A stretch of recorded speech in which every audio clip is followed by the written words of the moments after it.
फालतू का थेथराई हो रहा था।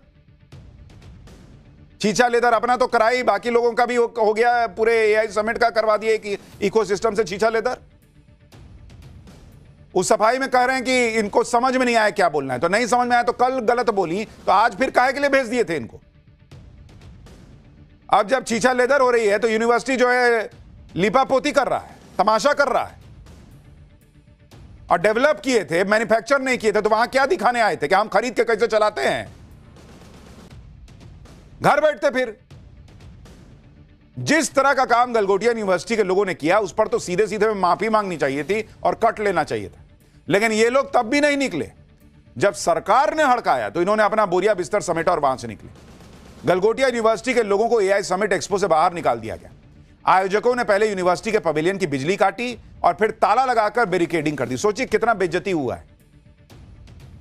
कैसा 2 करोड़ का यूनिवर्सिटी का प्रशासन है भाई। इतना बड़ा समिट देश का हो रहा है, तुम वहां इस तरह की चीज कर रहे हो कि हम नहीं जाएंगे, हम नहीं जाएंगे। केंद्रीय मंत्री अश्विनी वैष्णव ने क्लियर कट कर दिया कि जिसने गलत किया उसके खिलाफ तुरंत एक्शन लिया गया। एक बार उनको भी सुनिए।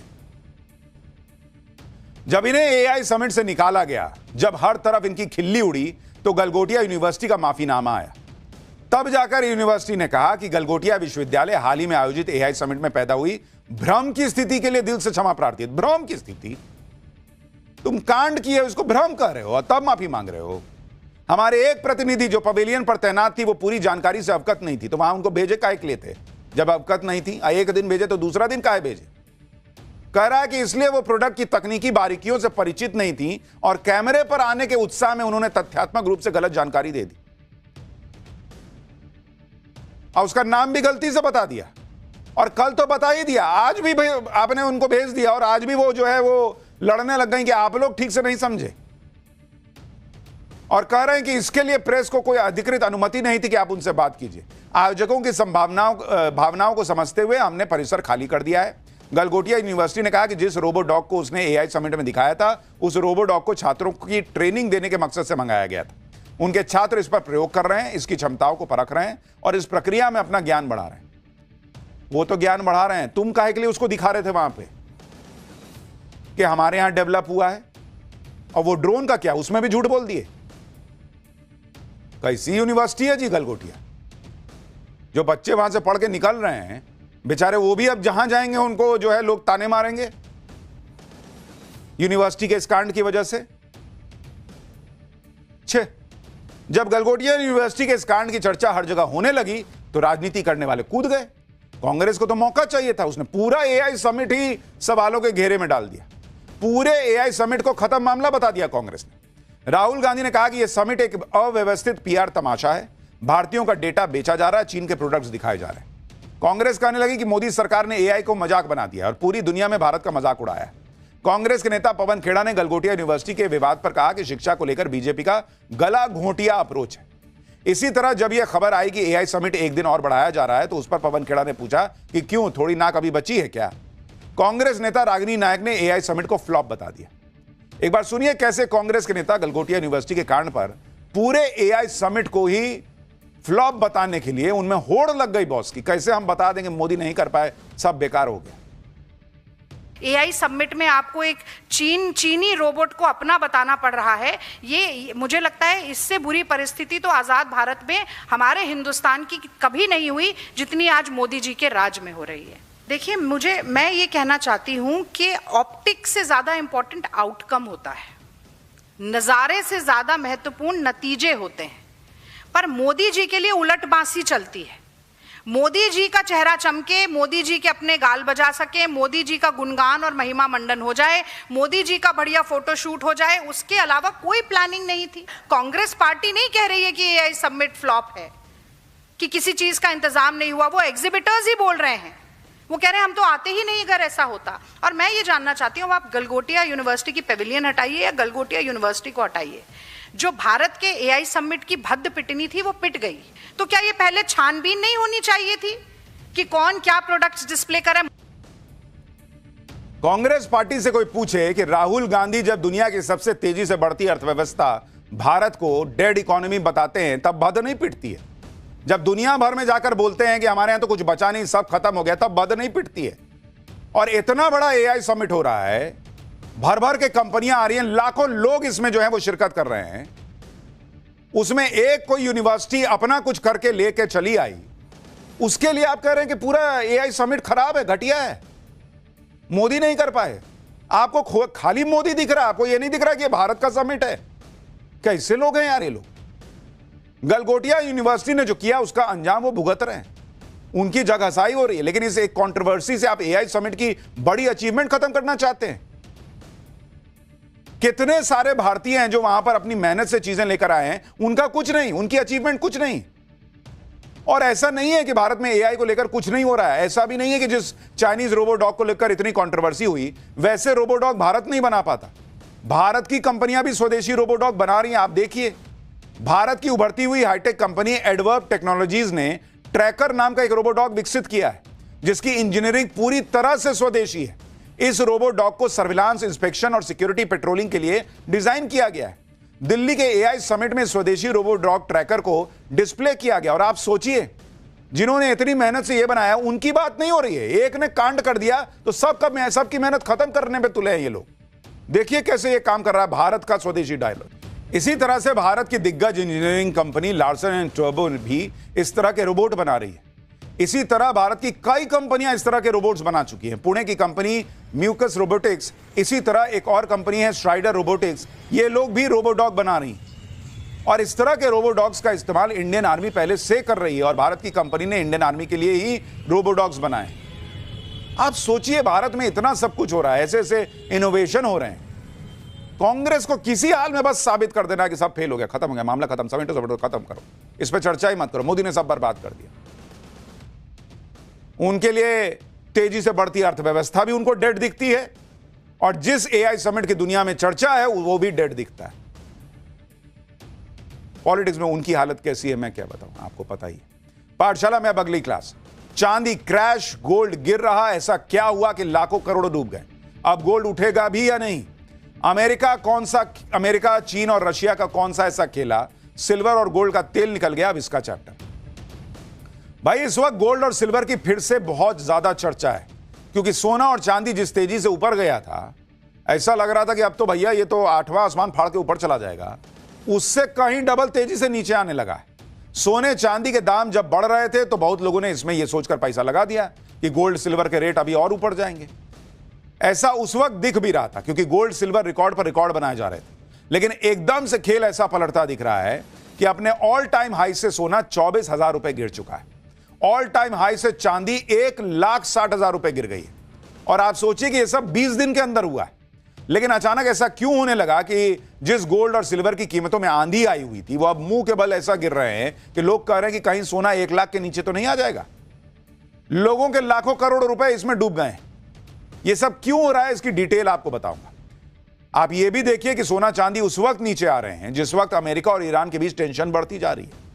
वैसे तो गोल्ड सिल्वर के रेट और ऊपर जाने चाहिए थे, क्योंकि जब भी अनिश्चितता होती है तो भाई गोल्ड की कीमत बढ़ती है। अमेरिका और ईरान एक दूसरे पर इस वक्त चढ़े हुए हैं, नए युद्ध का खतरा है, एक बार फिर से तेजी से मंडराने लगा है। आप देखिए कि ईरान की घेराबंदी के लिए अचानक अमेरिका ने करीब 50 फाइटर जेट भेज दिए, अपने युद्धपोत यूएसएस गेराल्ड आर फोर्ड को तैनात कर दिया।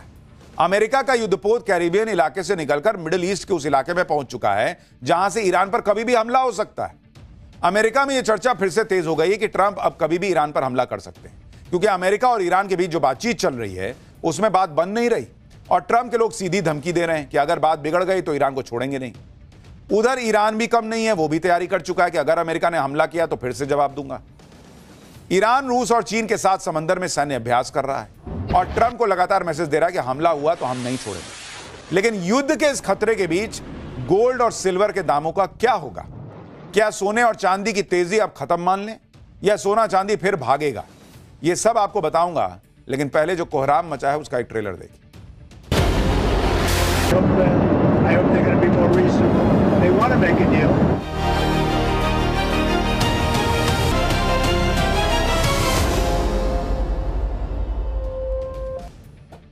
सबसे पहले बात गोल्ड के गिरने की और चांदी के क्रैश होने की। अभी तक तो सोना चांदी ने गदर काट रखा था, लेकिन अब फिर से लोग भयंकर कंफ्यूजन में जी रहे हैं कि सोना चांदी खरीदना है या भाई बेच के निकल जाना है। क्योंकि आप देखिए IBJA यानी India Boolean and jewellers association के आंकड़ों के मुताबिक 10 ग्राम 24 कैरेट सोने के दाम 29 जनवरी को 1,76,121 रुपए पर पहुंच गए थे और 2 फरवरी को यानी सिर्फ 4 दिन के अंदर सोने के दाम करीब 33,000 रुपए गिरकर 1,42,270 पर आ गए। सोने के दाम में गिरावट अभी रुकी नहीं है। आज सोने के दाम ऑल टाइम हाई से करीब 24,000 रुपए नीचे हैं। आज सोने की कीमत 1,51,963 रुपए। अगर सोना और चांदी दोनों की बात करें तो सोने की कीमत 20 दिनों में करीब 14% गिर चुकी है और चांदी की कीमत इन 20 दिनों में 38% गिर चुकी है। आप देखिए कि इन सभी वजहों से जिस तरह सोना गिरा और चांदी क्रैश हुआ, उसने कैसे लाखों करोड़ रुपए लोगों के डुबा दिए। आप देखिए किस तरह से लोगों का नुकसान हो रहा है और इसलिए लोग उहापोह में भाई कि क्या करना है, खरीदना है, बेच के निकल जाना है। 17 फरवरी अगर आप देखेंगे मार्केट से साफ हुआ कितना पैसा भाई सोना चांदी गिरने से 116 लाख करोड़ रुपया सोना चांदी गिरने से, उसके रेट गिरने से।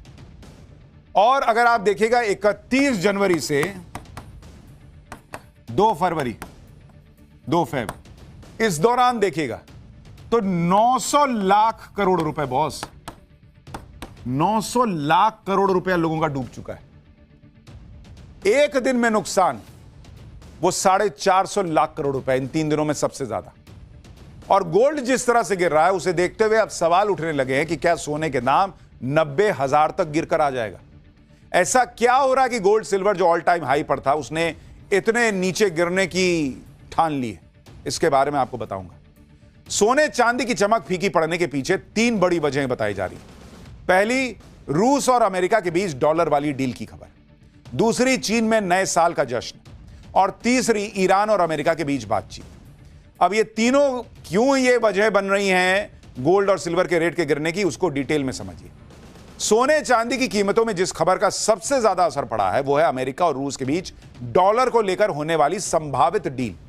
मीडिया रिपोर्ट्स के मुताबिक रूस के राष्ट्रपति पुतिन अमेरिका के राष्ट्रपति ट्रंप के साथ आर्थिक साझेदारी बढ़ाने पर विचार कर रहे हैं, जिसके लिए रूस अमेरिकी डॉलर में कारोबार के लिए तैयार हो सकता है। अगर ऐसा होता है तो यह पुतिन का उस फैसले का से यू टर्न होगा जिसमें उन्होंने ग्लोबल ट्रेड में डी डॉलराइजेशन को बढ़ावा देने की हामी भरी थी। साल 2022 के बाद यूक्रेन के साथ युद्ध और अमेरिका की तरफ से लगाए जा रहे प्रतिबंधों के बीच पुतिन डी डॉलराइजेशन की वकालत करते रहे। अगर पुतिन ट्रंप के बीच डॉलर को लेकर यह डील हो गई तो डॉलर और मजबूत हो जाएगा और डॉलर मजबूत हुआ तो सोना चांदी को कमजोरी झेलनी पड़ेगी। सोना चांदी के दाम और गिर सकते हैं। आप देखिए कि 12 फरवरी को इस डील की खबर आते ही इंटरनेशनल मार्केट में सोने की कीमत करीब 3% गिर गई थी, जबकि भारत में भी सोने के दाम एक ही दिन में 3,000 रुपए गिर गए थे। अभी सिर्फ डील की संभावना पर इतनी गिरावट हो गई है। डील हो गई तो सोचिए क्या होगा। लेकिन सोने और चांदी की कीमतों में लगातार आ रही गिरावट के लिए चीन को भी जिम्मेदार माना जा रहा है। दरअसल इन दिनों चीन के लोग चाइनीज न्यू ईयर का जश्न मनाने में डूबे हैं। चीनी नववर्ष 17 फरवरी से शुरू हुआ है। इस दौरान चीन के शेयर मार्केट ही नहीं, एशिया में मलेशिया, सिंगापुर, दक्षिण कोरिया और ताइवान भी शेयर बाजार करीब 1 हफ्ते तक बंद रहता है। यहां का शेयर मार्केट बंद होने से ग्लोबल मार्केट में कई बड़े प्लेयर गायब रहते हैं। इससे सोने और चांदी जैसे मेटल्स की डिमांड घट जाती है। आप देखिए कि 17 फरवरी को ही सोने और चांदी के दाम करीब 2% तक गिर गए। मतलब चीन में, मलेशिया में यहां पर लोग न्यू ईयर सेलिब्रेट कर रहे हैं और यहां सोना चांदी जिन्होंने खरीदा था उनके लिए अमावस्या की रात हो रही है। सोने चांदी की कीमतों में आई गिरावट की एक वजह ईरान और अमेरिका के बीच चल रही बातचीत को भी माना जा रहा है, क्योंकि इस बातचीत के सफल होने पर एक बड़े युद्ध का खतरा टल जाएगा। पहले ओमान और अब स्विट्जरलैंड के जिनेवा में ईरान और अमेरिका के बीच बातचीत का दूसरा राउंड चल रहा है। अभी तक तो बातचीत से मौजूदा संकट का हल नहीं निकला है। हालांकि दोनों तरफ से बातचीत सकारात्मक होने के दावे भी किए जा रहे हैं, लेकिन इसी तरह की डील अब तक फाइनल नहीं हो पाई है। हालांकि अगले 2 हफ्तों में बातचीत का अगला राउंड होने की भी बात कही जा रही है। ऐसे में समझना जरूरी है कि